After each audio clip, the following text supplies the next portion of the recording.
That's what we gotta do to get through.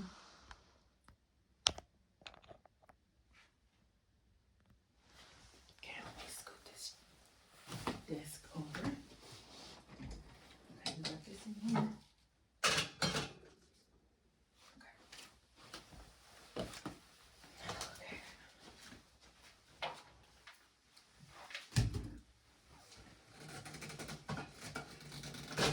Oh, Lord Jesus. Let me make sure this camera's still good because I swear it looked crooked with it.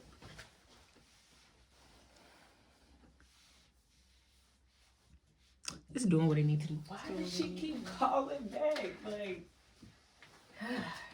Sorry. You ready? All right.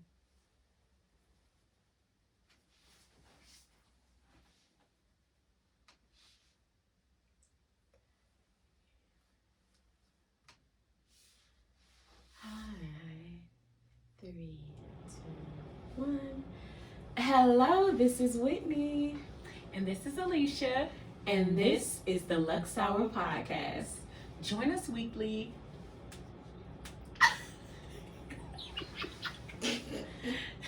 From the top. From the top. From the top. All right. 3, 2, 1. Hello. This is Whitney. And this is Alicia. And this is the Luxe Hour Podcast.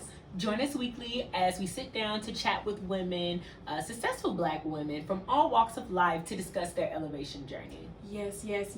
So welcome back to another episode of the Luxe Hour Podcast. If you are just now joining us for this new season, then you may not know. So I will give a quick overview. We have changed formats, not in a crazy way, but just to provide you guys with a little bit more insight and perspective into what it is to elevate your life into a space of softness and luxury and peace, essentially. And when we formulated this podcast, we did it with the goal to share with other Black women who were looking to transition their lives into a more elevated and elegant space, how they could do that, right? What are the different paths for doing that, and what does that space even look like for each of us as Black women? We are not a one-size-fit-all type of community or population. Absolutely. And there's no one way to live a luxury or elevated life. And so we really wanted to take the new season to walk through the various different paths that one could take to get to these various different levels in life. So we will be interviewing high earners, trailblazers, and housewives all season long. We will be talking to powerful women who are doing crazy things in the world, and they're really making their name for themselves. And so we hope that y'all will glean a ton of good information from that. But we wanted to start with ourselves and to give you guys a very much so in-depth look at our lives. And so last week was my interview, and if you haven't gotten a chance, go back and check that out. And this week we're going to be talking to the lovely and timeless Miss Kemp. So very excited for that, but we still are keeping the good stuff. So we are still doing wine of the week and treat of the week. And so without further ado, you can see that we have moved on to a white this week. So this is a white from Ruffino. Now, I believe we've tried a cherry blossom from them, which was very good. This is going to be a Pinot Grigio. This is called Lumina. It is a 2021 bottle, and then it says Lumina means illumination of the moon, and it's produced from Pinot Grigio grapes grown in the beautiful northeastern region of Italy. This well-balanced wine reveals delicious notes of pears and citrus fruit and delivers a fragrant, fruity finish. Come on, we love a fragrant, fruity finish. I'm a white wine type of girl myself. Alicia's more of a sweet red, so I'm very excited for this. This was clocking in at 12%, so without further ado, we're gonna pour it up. Indeed. If you are new here, do not be a hooligan. Open up your wine before you taste it so that you get the full effect. We are drinking this slightly chilled, so this was about room temperature, and we put it in the ice, on ice just before we started recording, and so it's got a nice little chill to it. Already I see some carbonation here. I'm gonna swirl the glass very gently just to open the wine up, and let's see. Oh, I already can smell it before I even lean down. It was very good. Ooh. Uh-oh. All right, let's Prepare see. yourselves.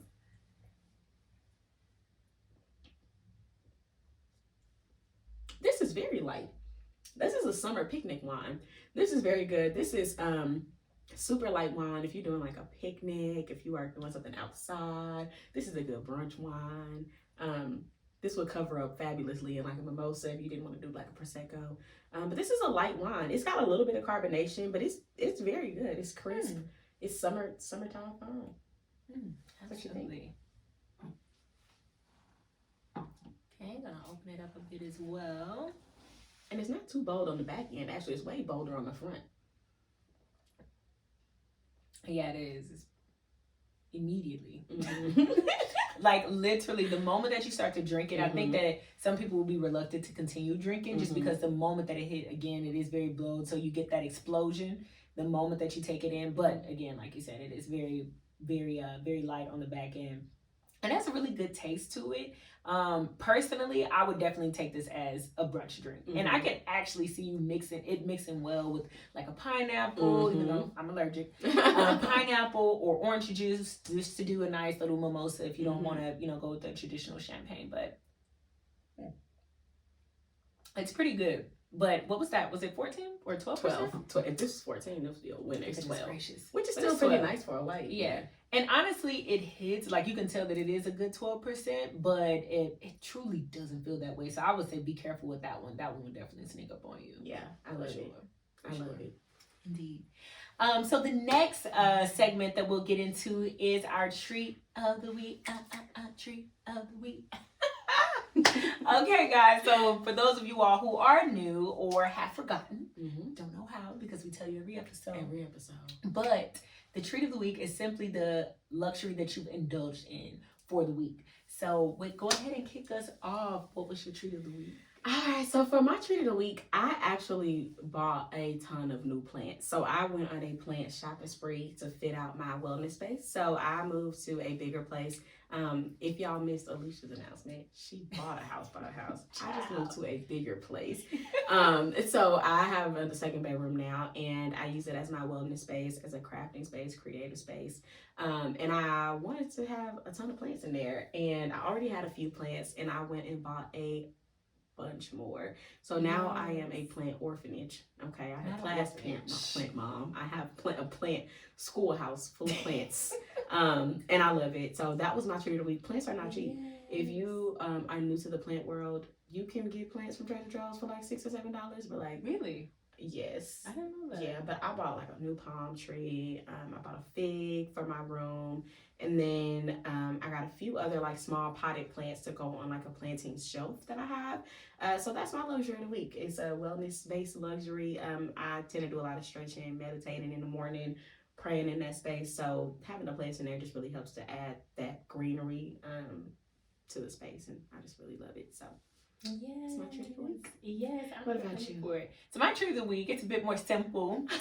But I mean, obviously I love makeup. I love makeup. And so I've been playing a little bit more in makeup, just kind of experimenting with some things that I haven't experimented with before.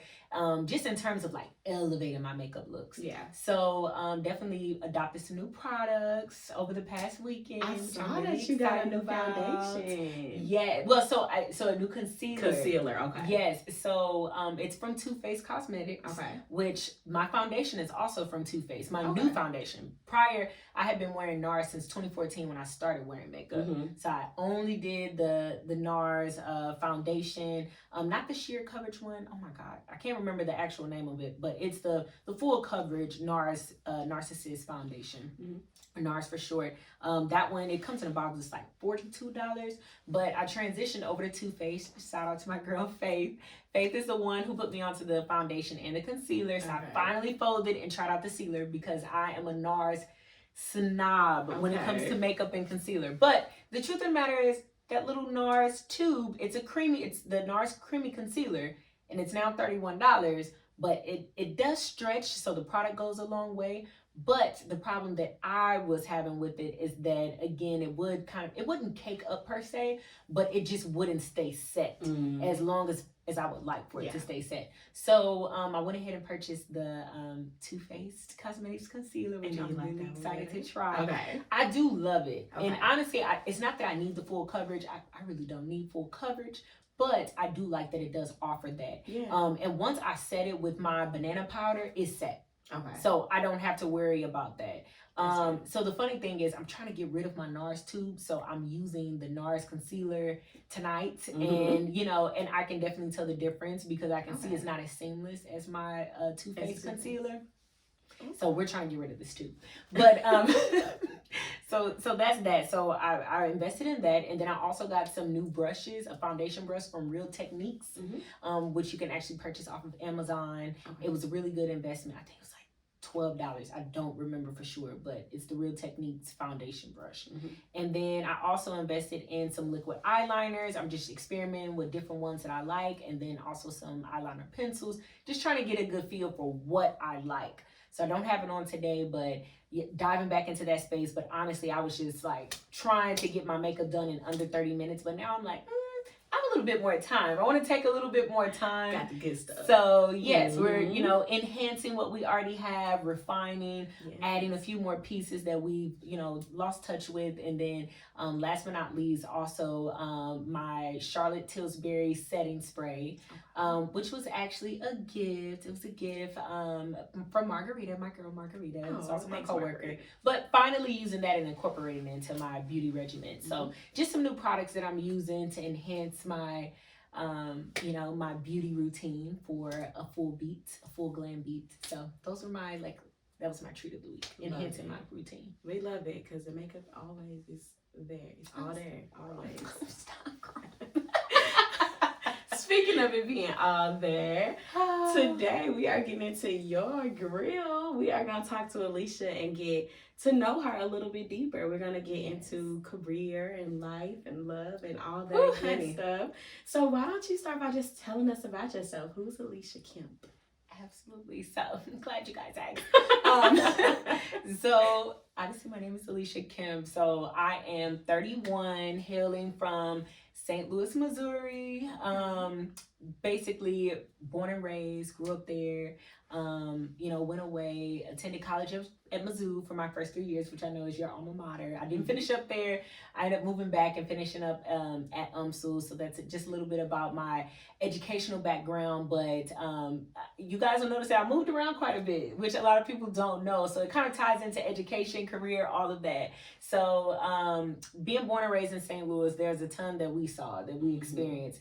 And one thing about it, I knew that not necessarily that I was better, but I knew that I wanted more. Amen. So I knew that, I was going to be on a journey to finding better and to elevating and evolving myself into a better version of myself. And I knew that required that I remove myself from that environment. Amen. Literally. But anyway, we won't get into that. But I would just say anytime that, God elevated or did anything great in someone's life, he typically moved them from their homeland. So I knew that was going to be my story. But, I really didn't discover that until a few years later. But from there, so went to Columbia, Missouri for Mizzou for 3 years, came back to St. Louis, finished up at University of Missouri, St. Louis. So same umbrella, just a different campus location. And then before I graduated, which I graduated my degree in sociology, minor in psych, but I got straight into work and, I started doing some management, which led me to Kansas City. And I knew I wanted to pivot and do something more impactful, something that will provide myself with more resources and opportunities. And so moved to Kansas City, moved to Dallas. And, I think that part of my story is really important to who I am because I'm one that cannot be limited. I can't be put inside of a box. And I'm always in search of how I can be a better version of myself. But it's not just selfishly for myself. But a big factor for that, for me, is, family, is God. And so I always want to make sure that I'm being found in God's purpose, in God's will. But also at the same time, I want to make sure that I'm in position to be a beacon of light, to be a helpmate, to be a valid member of my family. So I was like, hey, if I can put myself in position to do well for myself, then that's when I feel like I'm a better contributor or family member because I have the resources. I have, I'm the best version of myself that I can then bring back to my loved ones, whether it be family or friends. So that's pretty much what drives me and who I am, and kind of how, my physical path has, brought me to this point in Dallas, Texas. So, I love it here. Just bought a house here. So definitely building business here and putting down roots. And I'm excited to see what Dallas, Texas has next, what the rest of the topics have next. Love, life, career. God, what you got? Amen. Amen. So tell us a little bit about your relationship with luxury. So before we get into the other stuff, I know you said that you like to really make sure you're the best version of yourself. Yeah. And so so that you can be the best for other people. And if you know Alicia, you know that she pours so much into her family and her loved ones. And so that is a given. But what do you do for yourself? What is your version of luxury? What does luxury really mean to you? So what I found that luxury means to me is curating a lifestyle. Amen. Curating an experience for my own life. My dad always has this thing to where he says, you need to run your life like corporate America. And I do. I do run my life like corporate America. But I'm starting to fall in love with running my life like it is the ultimate experience. And so now I am putting everything through the lens of how can I make this aspect of my life a better experience? How can I truly romanticize my day to day? Everything that I do, the places that I go, how I get there, who I'm with, how can I curate an experience? So that way it's control the controllable. And so that's what is, a luxury is becoming to me, is when you have when you're in the space and when you have the resources to be able to curate the lifestyle and the experiences that you want. And that's what I'm learning. And that's pretty much shifted. Of course, I still love my designer. I love my high-end items. I love expensive things. Yes, but at the same time, it's I want to curate that experience for myself. And to me, that is truly a luxury, is to be in that space, to be able to curate that, but to have the resources to do it too. To where I'm romanticizing my life from the time I wake up to the time I go to bed. I love it. I love it. So how do you provide the ability to do that for yourself? What is your career path? How do you kind of give yourself the resources or provide those resources? How do you get those? Absolutely. So what I currently do, I'm a small business consultant for one of the largest banks in the U.S. But so in that position, essentially, I am the small business banker that's inside of the financial center. So essentially aligning the appropriate solutions for a business to sustain itself, but also to grow and evolve. So that's not limited to how they accept their payments or how they are managing their cash flow, how the access to lending and credit. So it's a broad range of that, essentially. So I'm the one who manages their small business, but we're assigned to a clientele that, has we're assigned to the more affluent small businesses. But yeah, small business, just for you guys who don't know, it's any business that's doing under $5 million in revenue annually. So technically that's a small business. Yeah. So it's not necessarily, homeboy around the corner who, sells shaved ice out the back of his truck. Those are included in there too, but those are not the clientele that I'm assigned to per se. So that is how I provide for that. But starting next Monday, I'll be taking on a new role as a small business banker, which the terms are just a little bit convoluted, but essentially I'll just have a focus in small business lending for the same company.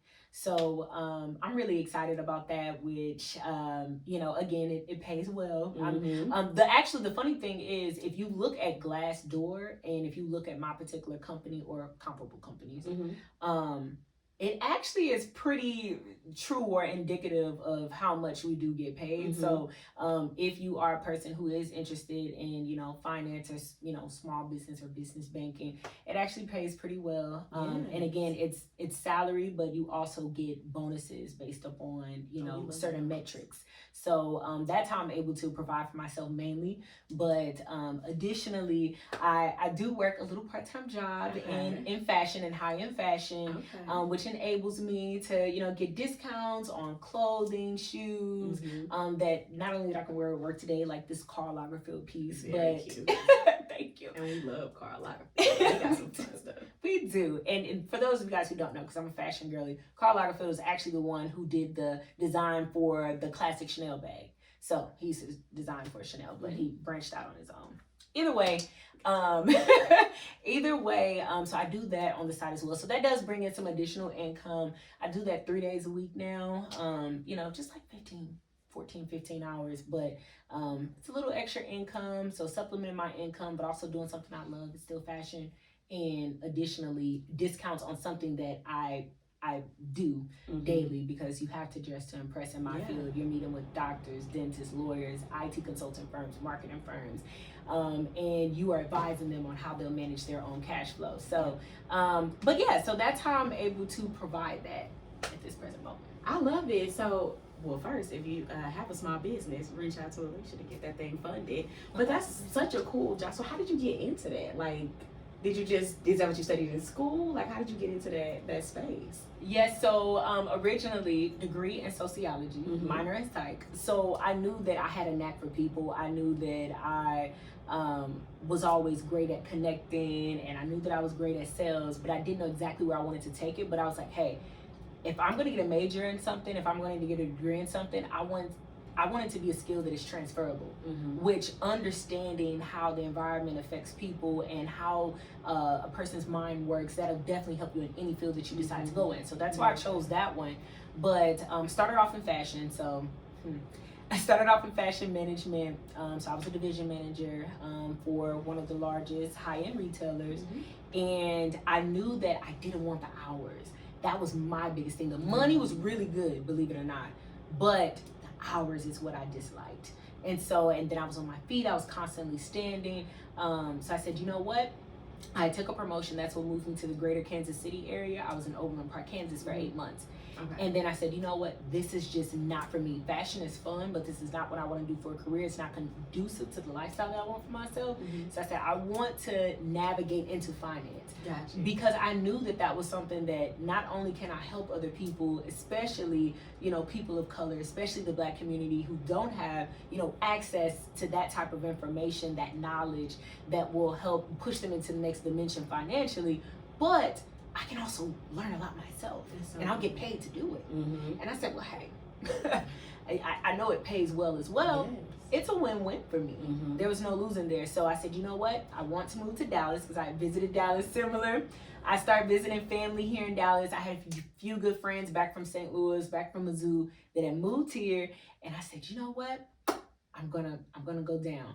And so I started applying for jobs here, and I applied to this company. I knew that's a company that I wanted to work. It was between them or the other major bank here or in the U.S., and this one paid more. So this is where I went, and I've been there ever since. I got the job, moved down, and I just started working. Started off in consumer banking, where it was specialized for like clients that made, that had a significant amount of assets, or they would consider wealthy clients, clients who had assets, liquid assets of over like 250. And then I just continued to build from there, sharpen my skill set, making sure that management, was aware of where I was trying to go with my career, my skill set, made sure that I tapped in with them and that I built alliances with those that were in those, lines of business that I wanted to be in. So definitely just connecting myself with the right people and seeking out that knowledge.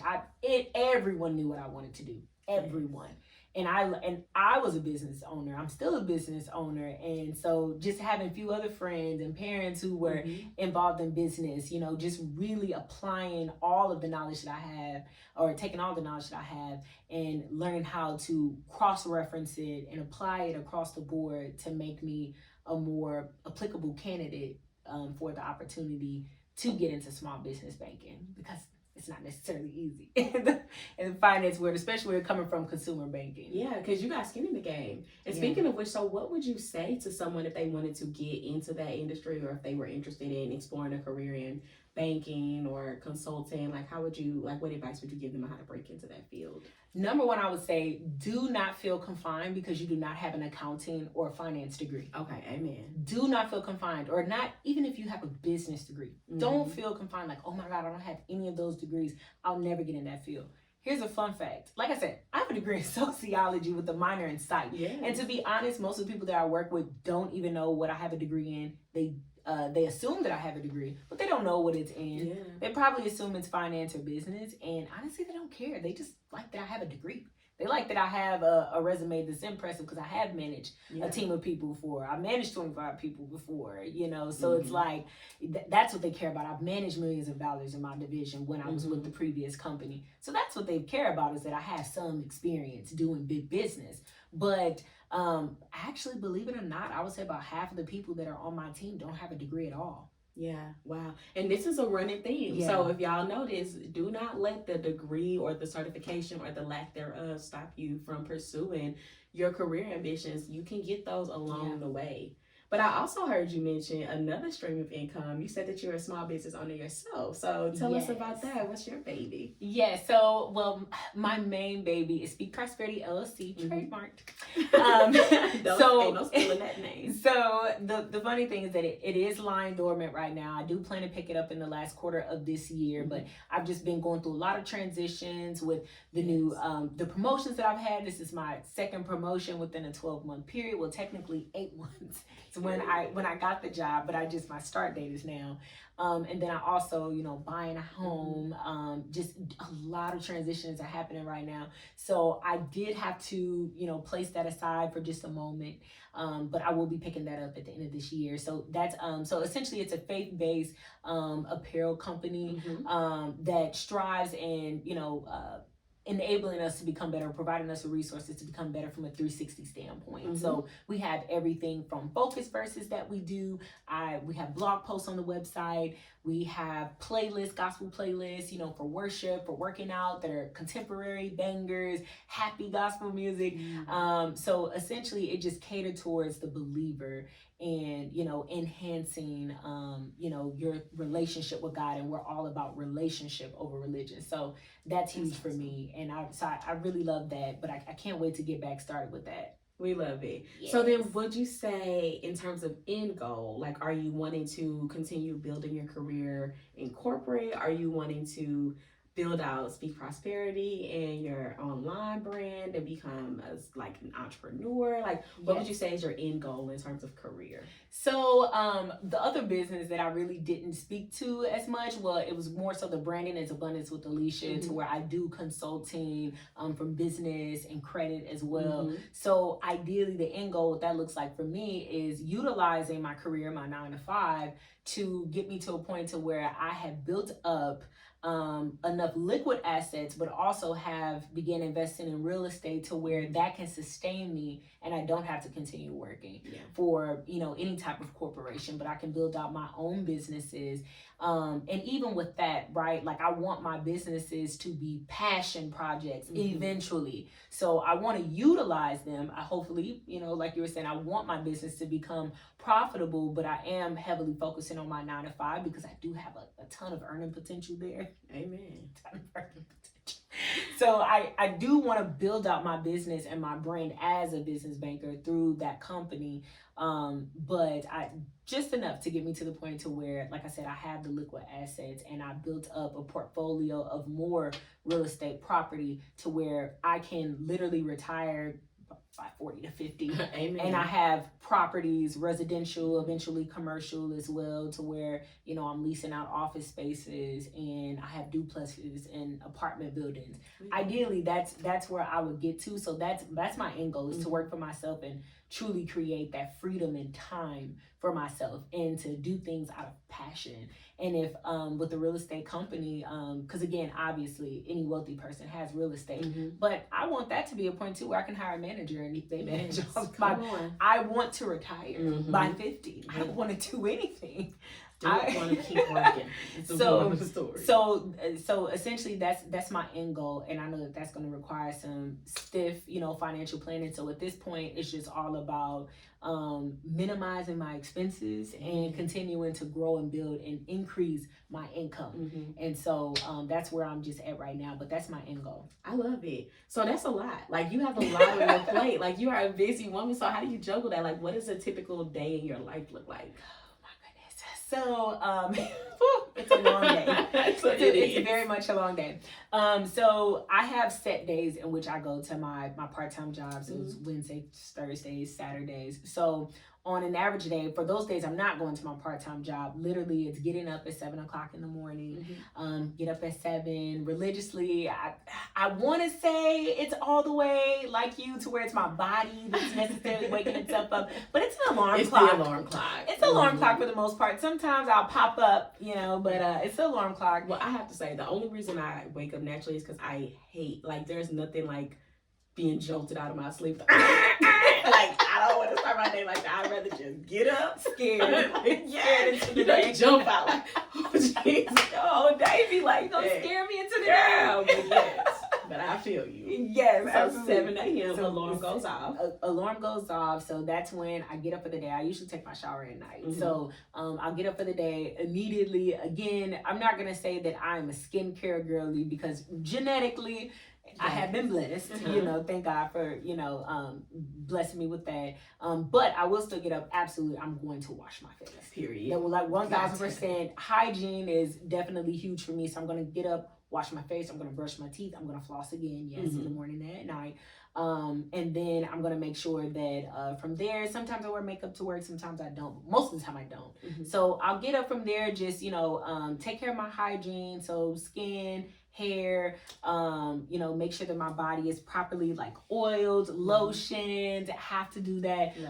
Get dressed for the day. So again, I love fashion. So for me, that's an experience. Going into my closet, like spinning around, like, oh my God, what am I gonna wear? Like, that's an experience itself. So usually from there, I turn on my gospel worship playlist. I'm playing my gospel worship in the morning and I'm just jamming and I'm just kind of going through my closet, like, what am I in the mood for today? Am I feeling like a boss babe? Am I feeling like, a fashion girly in the office? What do I want to present myself as today? So usually I might even have like a color palette that I'm going for. So after that, so I get ready for the day, typically out the door by about 7:45. I have a little commute to work. It's like 45 minutes. So I get in the office anywhere from 8:30 to 8:45 and I'm usually there until 5. And then so from there, take a little break. But also I found too that I definitely don't eat before like 2 p.m. I've just always been like that. As an adult, from what I can remember, 2 to 3 p.m. And usually then all I really want is a smoothie. I want a smoothie or I want something extremely light. So I'll do that. Once I get off of work, typically that's when I connect with anyone that I missed throughout the day. So I start returning phone calls, text messages. So that's when I take the time to connect with my loved ones. I love it. But actually, side note from that, me and my dad, we do talk every morning on my way to work. Okay. So that's our time because he's in Atlanta. And so from there, I just connect with everyone. Usually my mom is first. My mom, my sister Kara, and I just start like talking to everyone in my family, pretty much hitting everyone back, texting, might get on social media a little bit on my way home, have an hour commute on the way home. So if I am going to work, again, that's where I get in my exercise. As far as like, my wellness routine, at least 4 days a week, I'm doing cardio. So whether I'm at work, because again, at work, I'm constantly walking back and forth. So I'll use that to get my steps in, or I'm literally doing interval running outside. So once I get off of work, my main job, that's where I go next. So usually it's, at least 4 to 5 times a week. Okay. So one or the other. After that, once I get home, honey, I decompress. Okay. Honey, I come in through the garage, I kick my shoes off. The first thing I do is take my blazer off, my coat off. I get out of my work clothes because for me, that is symbolic of just like dusting off the day. It's my time to disconnect from, what it is that I have to do to provide for myself and what I'm passionate about, but it really just helps me to shed that layer of what I'm doing for others and jump into a space of what I need to do for me. So usually at that point, that's when I get home, I take in my water, I might start cooking something for the day. Depending on how I feel, I might just go relax. I'm not really a TV watcher, but I might just sit at home, start scrolling, making content on social media because I, kind of am digging up that presence. But yeah, so I just decompress one of those ways, or, like I said, talk to my family, friends, loved ones. Then after that, I just head into my nighttime routine, and basically my nighttime routine is just taking a shower. That's usually when I'll kind of like check and see, is this a day that I need to, you know, prep, take care of all of my hygiene, get the makeup off of my face, wash my face, I might steam for the night. But that's when I just get into like my skincare, hygiene regimen, flossing again, brushing my teeth, you know, kind of going through my hair, seeing if there's anything I kind of need to tighten up, you know, taking off all my jewelry, clothing, and like I said, it's always an experience. So candles are already lit when I get home. It's smelling good. Make sure all the lights are turned off. Make sure everything's clean. I go check in every room. And then I lay in bed and I listen to some music. I, you know, set the vibe. I'll have some water, or, you know, it might be a bath night. I try to do those once a week. So you might have a glass of wine or a glass of water and just unwind. So usually that's what my day looks like, and romanticizing my day looks like. Love it. Is making sure that I'm intentional about every detail. Just how I told you guys every detail. I did go into detail. I'm sorry, but that is how I romanticize my life, is that I go into details. I'm organized and I'm intentional about how I choose to spend my days, and making sure that I don't miss anything that I can do for myself in order to create a better aura or a better vibe. So something as simple as candles. I can't wait till the cedar shop is back open so I can get those candles. And they come. Yes. So just every little thing, you guys. I mean, literally everything is put in a glass around here, baby. I love it. I love it. And I heard so many different elements of you romanticizing, even from like going into the fashion show in the morning, right? Like that kind of reminds me of like what I was saying about the house, right? It's like this is a key part of your day. It really sets the tone of like, what do I want to wear? How am I feeling? That's like an emotional expression. And then I also heard you say like you go like running after work. Yes. So you have like a fitness routine, like, and so you run outside. I enjoy running outside, baby. She's for real fitness. Listen, cause fitness girly for real. Interval running, which is just more so, it's like I'll run for like, you know, 60 seconds, and then I'll power walk for 30 seconds, run for 60 seconds, and then sometimes it goes, you know, longer than that, where I'll run for a minute and a half, I'll run for 2 minutes, and then I'll walk for 30 seconds or walk for a minute. But it just depends on how I feel, or whatever fitness goal that I'm trying to achieve, or something of that nature. But yes, but I enjoy working out outside as far as cardio goes. I want to get back into heavy lifting, because I want to tone, so that's one of my goals for this year.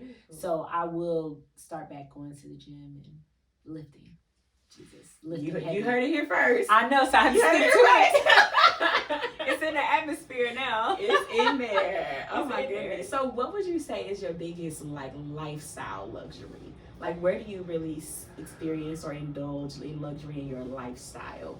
Other than, well, no, I guess fashion the counts. material things. No, that counts. That counts. For me, honestly, it is the material things. Is. Because I love fashion. Like, literally, my mom, she knows this. My sister, like, my brothers, I used to have my own fashion collection. I had a notebook and I would draw like silhouettes and like outfits that I wanted to design. Like, this was in elementary. I kid you not, ask any of them and they will let you know.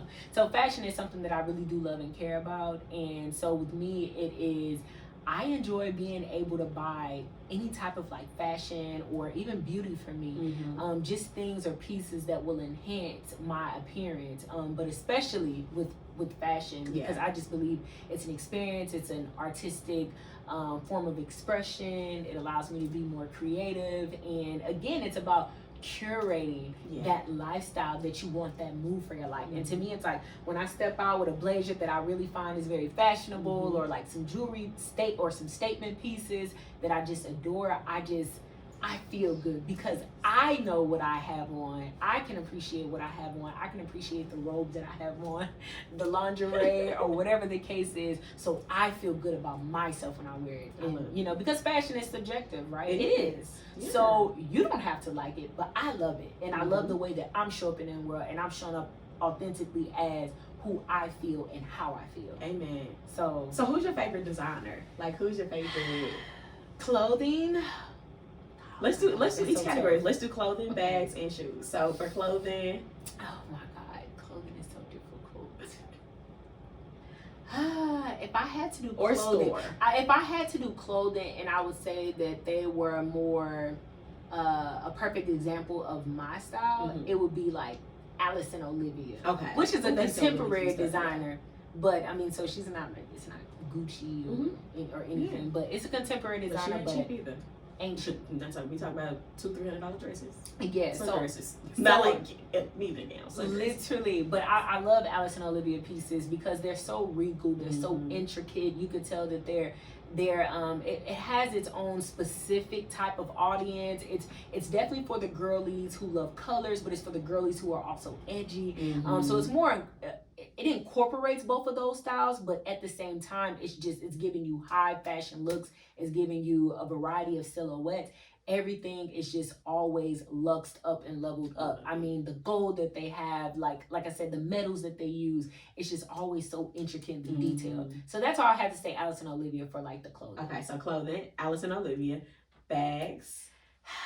My bags, I would have to give it to YSL. I love YSL. Saint Laurent. Saint Laurent. You got like 12 or 13 of those. Yeah, right.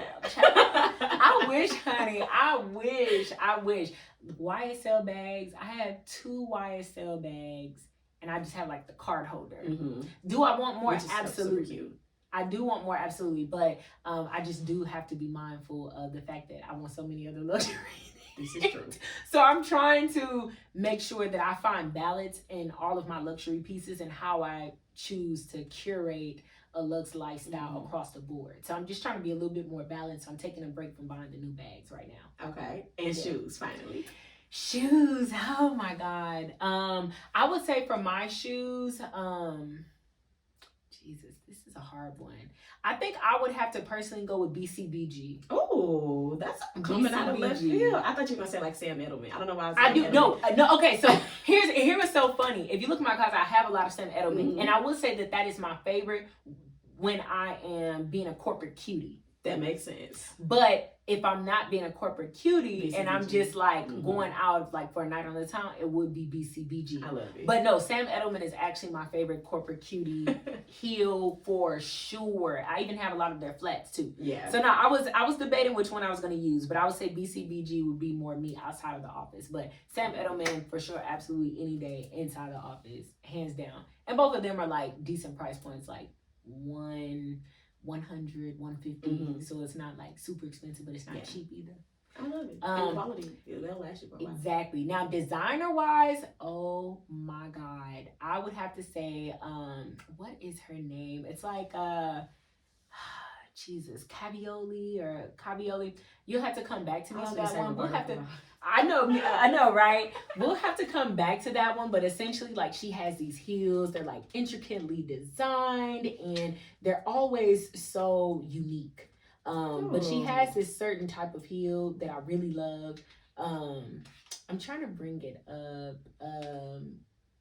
Cavalia, is it Cavalia designer heels? Yeah, it is. Renee Caivilla. It's like Renee. It's ReneCaovilla. But oh my God, her heels are amazing. But the chandelier sandals or the Chloe crystals, it's like a snake wrap design. The price point is about $1,700 full price, but they're beautiful. Yeah, they're gorgeous. I'm looking at them. So, but anyway, I would give that to like my designer heel. That's the one that really sticks out to me. But anyway, okay. So last lifestyle luxury question: what is a good beginner brand for the girlies who are trying to like step into exploring designers? If they want to test out, like, I want to start buying slightly more higher end pieces, whether it be clothing, bags, shoes. What would you think are a few like? These are good starter brands. A few good starter brands. I think that if we're talking about bags, I would definitely suggest getting started with something like a YSL, definitely over Louis Vuitton. And which is so funny because I think that so many women, when they think about like designer, they go to like the classic Louis Vuitton monogram bag, Gucci. And the thing, what's happening is I love Gucci and I do have some Gucci bags. But the thing is, Gucci is overdone quite often. And then also Gucci's not cheap. Gucci is rather expensive. Mm-hmm. So if you are trying to break into more of a true luxury market and not just contemporary luxury, I would suggest YSL because it's gonna hold its value, and you can also find a lower price point with it, but it's true designer, or so I would say that as far as like handbags, if you want to get into like clothing that's designer, Off-White. I gotta go with Virgil. Yeah. It's a good one. It's a great price point. Like the Palm Angels or Off-White, because it's in between contemporary designers and high fashion designer, to where it's almost at Gucci and YSL level. But again, with Off-White, of course, Black owned, Black curated. He was a legend.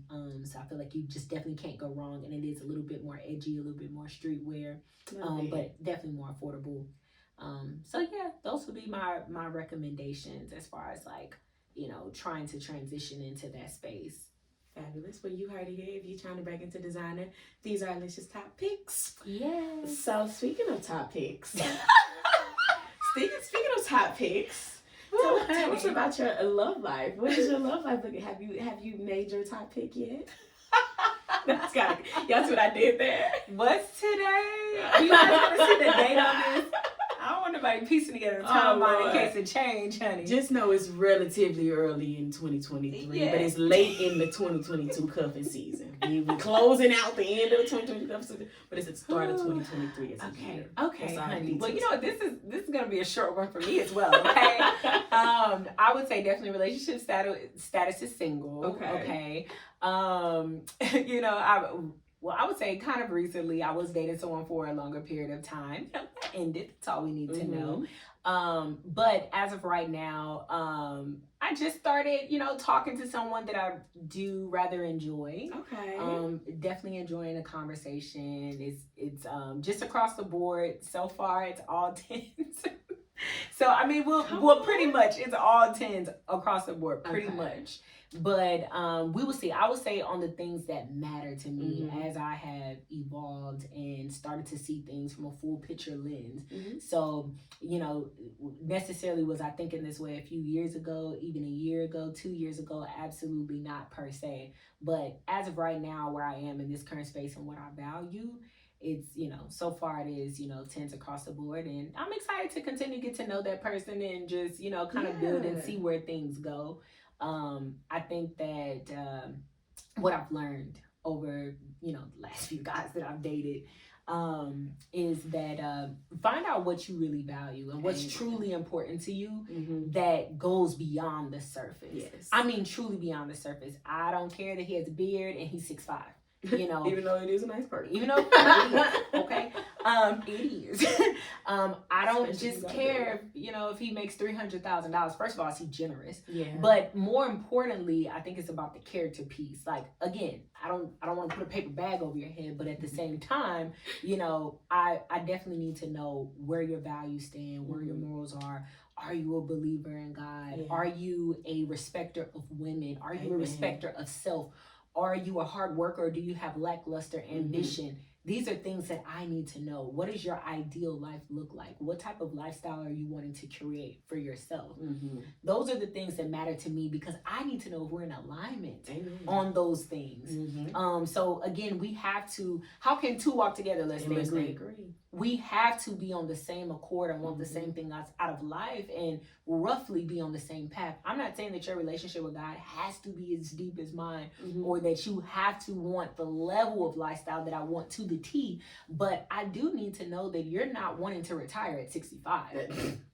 Like, I need to know that. Transition into being a Walmart group. So we can be sleep on a gondola in Italy. Come on, ma'am. No, ma'am. Not at all. So how do you balance all of that? Like, how do you date? Like, being that you're single and that you're actively dating, like, what types of, I guess it's a twofold question. Yeah. So for one, how do you date, right? Are you like a once I'm dating one person, like everything else is closed off? Do you keep your options open? Do you date multiple people? And what do you require? Do you like to just chill at the house? Is it like, you gotta take me out? Like, tell us how you date. The tea's getting hot. Okay. So I will say this. When I am just talking, and when I say talking to you, that means I'm getting to know someone, that's the early stages in us going on dates. Because one thing about it, I don't do too much talking if you want to pursue me. So that means that you will have to date me. You will have to let your intentions be known. Of course, if you want me to seriously date you and continue to take you serious, then I need to know what your intentions are with me. But ultimately, when you're getting to know me, I'm sorry, there's no Netflix and chilling. I do have a standard for myself, and I do have boundaries. And it's not even just about, oh, I have high standards. It's just about boundaries for myself. You won't be coming over my house. There are no Netflix and chill, because I'm not looking to have meaningless sex. So, I want to curate. Again, it's about curating that lifestyle. I want to curate an environment that is conducive to what I want, what I need out of life. Because again, I'm the CEO of my lifestyle. Amen. Well, I'm the co-CEO. God is the CEO. So he's the president. He's the president. You know what I mean? He's the script writer. I'm the filmmaker. You know what I mean? I'm the director. So, ultimately that's how I date, is when you are actively getting to know me, you are dating me. So we are going on dates, we are spending time, you are curating experiences for both of us to enjoy ourselves, but also to get to know each other, to see if there is something there in which we can be exclusive. But until that moment that a man tells me that, hey, I want to date you exclusively, are you in agreement with that, and are we on the same accord? Until that moment, there is always a possibility that I might meet someone else. But I will say that if I am dating someone and I'm truly interested in someone, because I don't believe in wasting anyone's time. So if I'm not interested, or the moment that I see this ain't gonna work, I will let that man know. So I don't typically find myself dating multiple people at a time. But if it came down to it, and we weren't exclusive, then I feel like that is completely fair. Because when you are dating, you are just getting to know one another. But again, but don't play games. Don't play yourself. If you are truly interested in someone, you don't have to be like what the rest of the world is telling you to be like. You can just date that one person. But just be very understanding of where exactly you are. Because one thing about a man, whatever it is that he wants, he's going to let that be known, and he's going to pursue it with vigor and consistency and intentionality. I don't care if he wants to be the next LeBron James. You're going to see him with a basketball in his hand at all times. He's going to find himself a way to that ballpark. And guess what? If he doesn't have a court, he's going to make one in a driveway. He's going to be dribbling his basketball up and down the street. So the same way that man pursues that career, or that he pursues that check, he can pursue you if he really wants you. So if he's not doing that, he doesn't have the capacity to, or he doesn't have the resources to. And either one, you need to really evaluate, is that the best option? Probably roll out. I would say roll out, but teaches. So that's pretty much how I date. And I run my love life like corporate America as well. I run my life like corporate America, but my love life as well, it has to make sense. We have to have organization. Everyone has to understand what role is it that they're looking to play, and we have to be in alignment. Both of us can't want to be the VP of finance. You know what I mean? Somebody got to do marketing. Yes, someone has to do marketing. So even then, I'm a traditional woman. I'm looking for a traditional man. I'm looking for a provider and protector. Even though I can do those things for myself, I'm not looking to be a housewife. But again, what I value as a traditional woman is a traditional man, and one who enjoys playing that role and wants to play that role. But also, I'm looking for partners. So I'm looking for a man who is going to have the vision to lead us before God, and I submit under that vision, but also someone who sees me as a partner. I do have a voice. It will not be neglected. It will not be taken away. So, I do expect for us to build together and to work as one. But we just have to be on the same page. And also, I know, to answer the other part of your question, I know exactly what I'm looking for in a man. It's definitely less about looks, significantly less about looks. Like I said, I don't want to put a paper bag over your head, but I'm looking for, do you have your own true relationship, authentic relationship with God? A man who's not hypocritical or double-minded in any of his ways.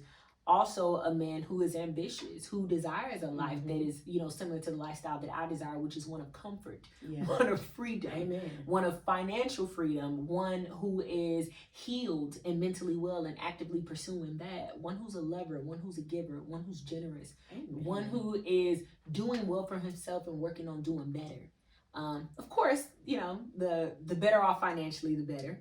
But at the same time, what I'm more concerned about is when you are in a good place financially, how do you treat others? How do you treat me? How do you see the world? How do you see yourself? how do you show up for those that you love? Because there's, I mean, literally, what's the good in, you know, me being with a partner who is financially stable, but he's cheap, or he's a narcissist, or he's not giving, he's not loving, he doesn't show up for me and our future family. So anyway, I've learned that I can't waver on my values, in the lifestyle that, you know, I just want for myself, and I want someone who wants that too. Like I said, I want us both to be on a grind. I want us both to be working 2 jobs, religiously working. I want us to spend time together, but I want us to have the focus on, like, okay, this is the experiences that we want to give ourselves. This is the comfort we want to have, and let's work on getting that together, whatever that looks like for us.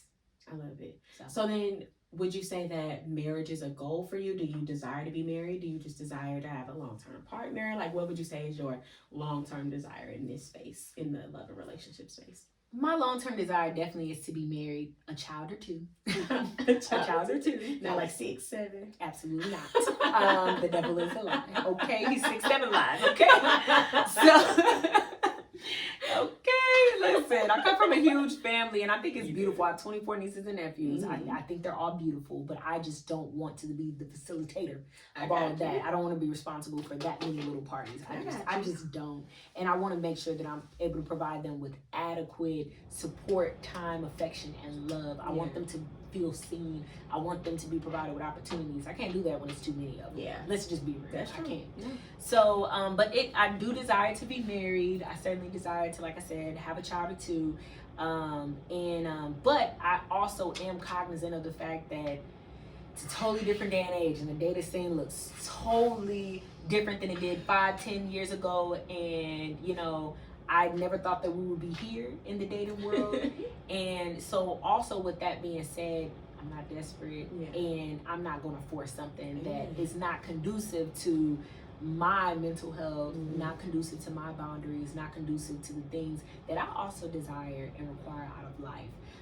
So I can't see myself settling by any means necessary, just to say that I have a man, or just to say that I am married, or just to say that I am a mom, because I will tell you what, I mean, a study was done, 52% of women are unhappy in their marriages. As H-E-double hockey sticks. Literally. Like, wish they could crawl out the back door unhappy. Literally. And I'll be daggone if I'm one of those women that's like, yeah, he may have forgot my birthday 2 years in a row, and he hasn't, you know, we went to go see the movies for our last 3 anniversaries, and you know, and he only cheated on me 3 times, and he had a baby out of wedlock once, but you know what, that's my man, and I'm gonna stick beside him. At least I got a ring. Y'all don't know how to keep y'all men happy. That's why y'all miserable now. Because y'all don't have a man. Because you're single and bitter. I just can't. We all have seen those. I cannot be one of those women. And I mean, he hasn't remembered your birthday in 4 years. Like, all he take you is 2 for 20 at Applebee's. But he took the side chick to the steakhouse. I mean, I don't know.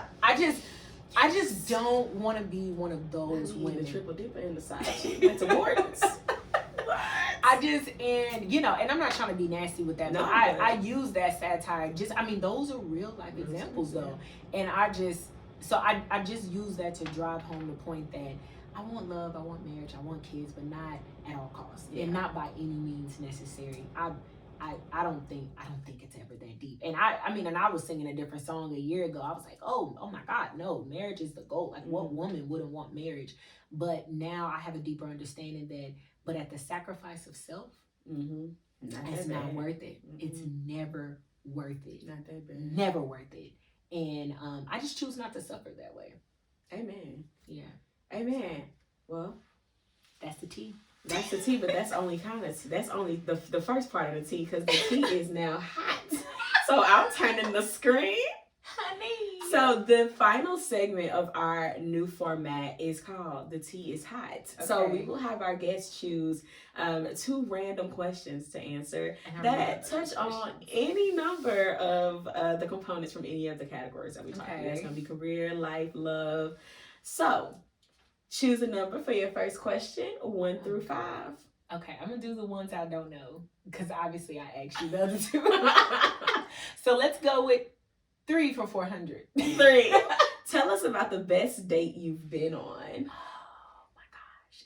So this is actually like a throwback date. I think it's two that are tied. Okay, so it's two that are tied. Can I tell both? Yeah. Because I think both are telling like stark differences, but anyway. So the first one is, it was a guy, believe it or not, he used to play on like my dad's basketball team years ago. He was terrible.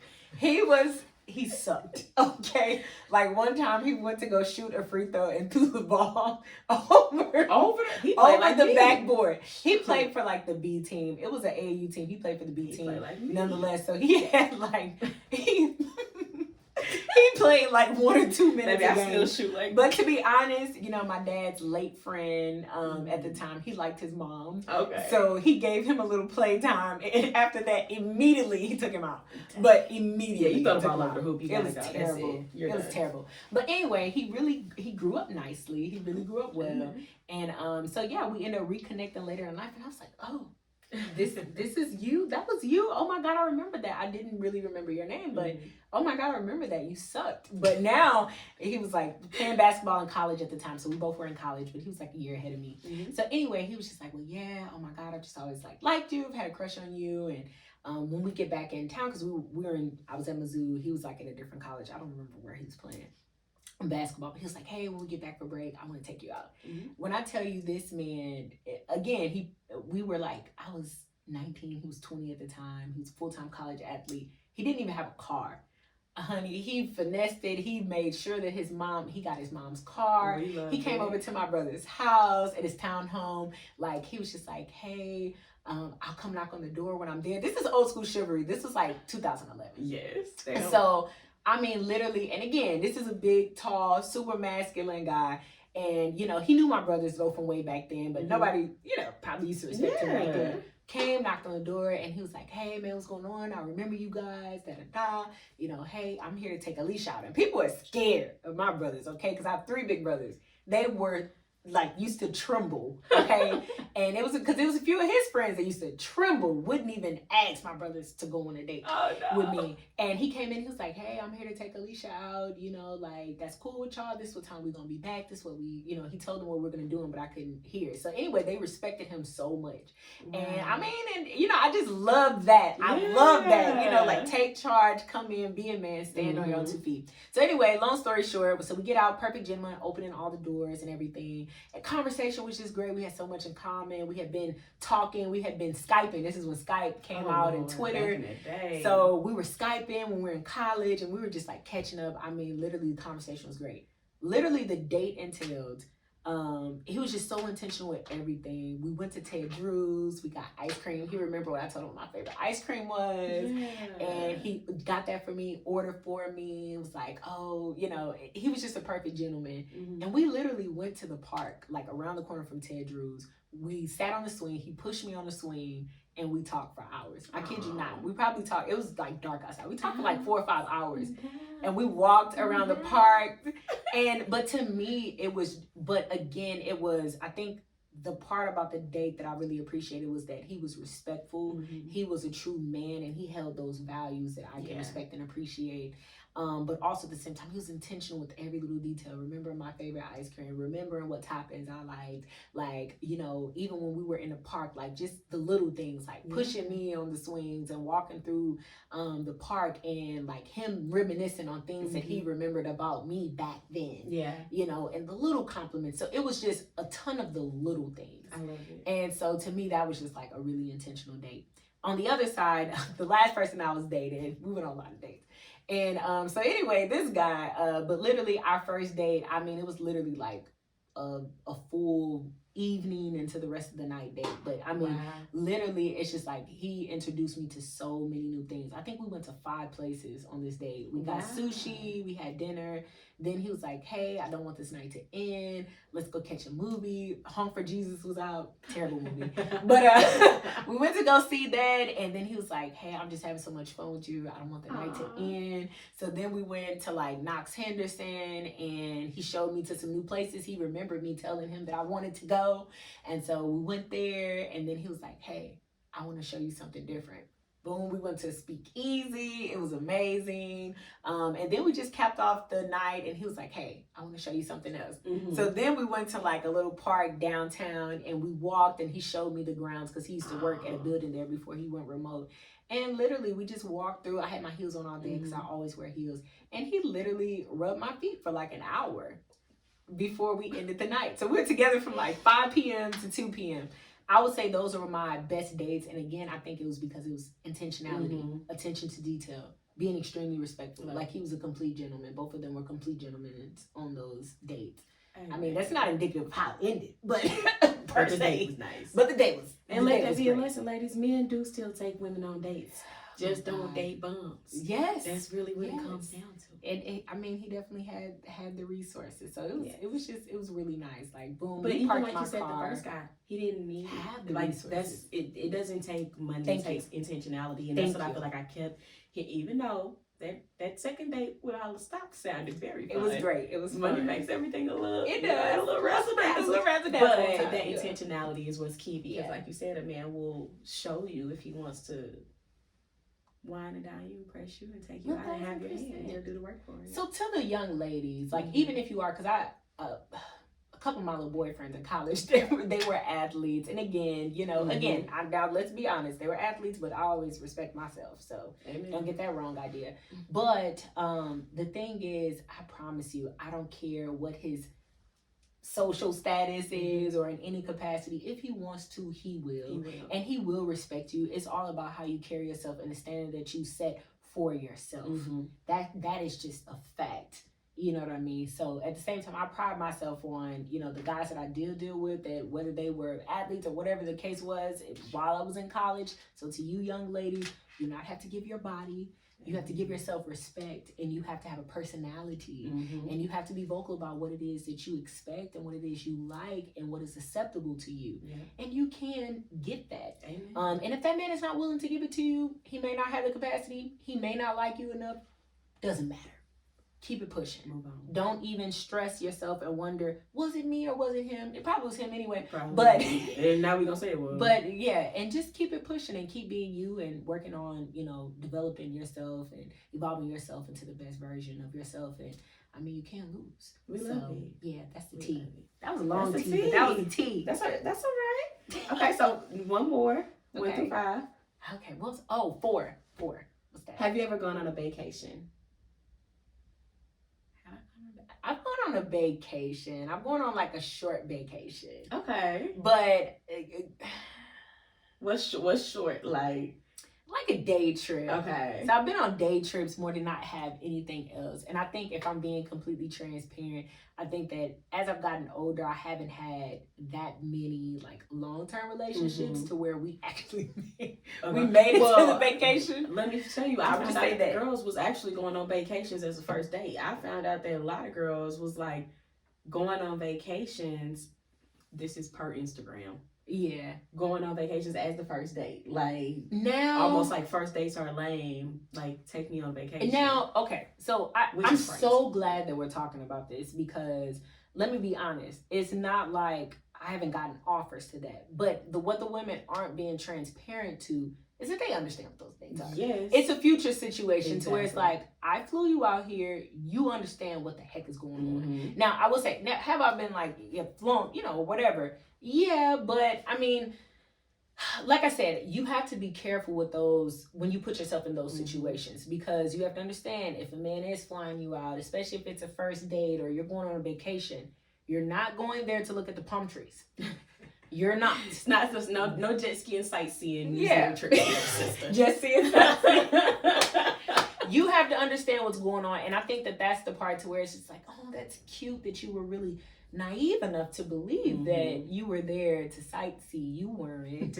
But you wanted to go, you wanted to have the experience, and you wanted to take the trip, but understand that everything comes with a cost. And I mean, let's just be honest. There's an expectation that's attached to those type of trips. So like I said, I've had day trips to where it's a turnaround. And even in those cases, I only felt comfortable doing a day trip, and I only felt comfortable, and I definitely explained like, hey, we can go there, turn around, But if I'm gonna be completely honest with you, like that's all that I'm really willing to do. Yeah. Especially if we're not in a relationship. We're just dating. I'm pretty sure at that point you don't know them that well. And like I said, as an adult, I haven't had a ton of long-term relationships. They hard to come by. You know, they're hard to come by because, like I said, I don't stay in situations I know are not going to work, and I'm not desperate to make it happen. So I'm not going to wear out my welcome. I'm not going to stay longer than I need to stay. So haven't had a lot of long-term relationships. So yeah, we haven't quite made it to the vacation stage. That's okay. Well, you get there. Yeah. Well, thank you for sharing. Well, I hope that this provided y'all with a little bit more insight into the life of Miss Alicia Kemp. Yes. Follow her businesses on Instagram. Speak Prosperity LLC. And Alicia, and then my personal page, Queen Thinker Hustler. We love it. We love to see it. Well, thank y'all for joining us on the Luxe Hour Podcast. The very next episode, you see, there will be a guest sitting right here. Woo-hoo! Our very first guest. So stay tuned. We're so excited. We hope that y'all love this new format. If you know of anybody who you think would be a good fit for the Luxe Hour Podcast, if you know of a high earner, a trailblazer, a housewife who would be good to sit up here on the stage and give us a walkthrough and enlighten some other women on how to walk the walk and talk the talk, please don't hesitate to send them their name to us via DM, via email, whatever the case may be. Yeah. All right. Well, I think that's it. So thank y'all for joining us, and we'll see you next time on the Luxe Hour Podcast. Yes. Cheers. Cheers. Girl, it was the same exact time. It was supposed to be. Oh my gosh. That is crazy. I swear this better be recording.